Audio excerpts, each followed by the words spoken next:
কি দেখলে? এখন বাজে ভোর 5টা আর এখনও আমার মেয়ে ঘুমায়নি। তো এখনও আমি ওকে কোলে নিয়ে বসে আছি, দেখতেই পাচ্ছ বাজে ভোর 5টা। এদিকে আমার বোন সারা রাত জাগার পর এইমাত্র একটুখানি ঘুমিয়েছে, আর আমি আমার ডিউটি আবার শুরু করে দিয়েছি। আর এই যে দেখতে পাচ্ছ বাইরে পুরো ভোরের আলো ফুটে গেছে। তো চলো বাইরে গিয়ে তোমাদের আমি একটুখানি ভোরের আলোটা দেখিয়ে দিই এবং আমিও একটু ভোরের সকালটা অনুভব করে নিই। এই যে ম্যাডামকে কোলে নিয়ে এখনও বসে রয়েছি। তো এখন বাজে ভোর 5টা, তো এখনও পর্যন্ত ওকে নিয়ে বসে আছি। এই মাত্র ও ফিডিং করলো, করার পরে যে ঠেকুর তোলাচ্ছি, আর এখন এইমাত্র ঘুমোলো। যারা ভাবছো মা হবে, যারা মা হয়েছে তারাই জানো মা হওয়া কিন্তু এতটাও সহজ নয়। তো তবুও মা হতে হবে, কষ্ট করতে হবে, কারণ মা ডাক শোনার জন্য আমরা সব সহ্য করতে পারি মেয়েরা।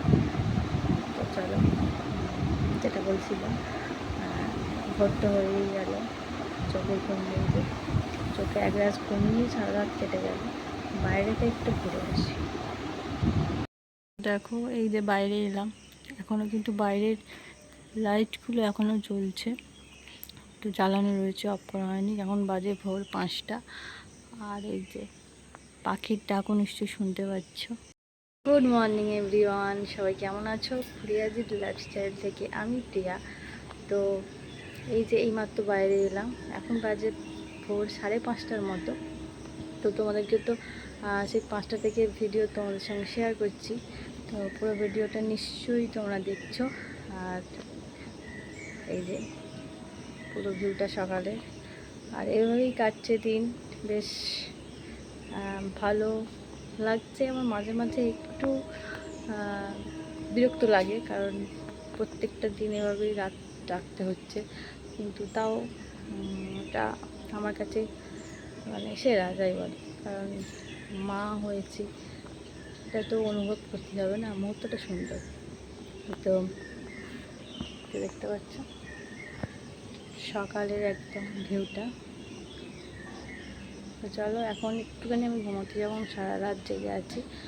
আর উঠবো সেই কখন উঠবো বলতে পারছি না। তো কখন উঠবো বলতে তো তাও বাজবে 9:30 10টা।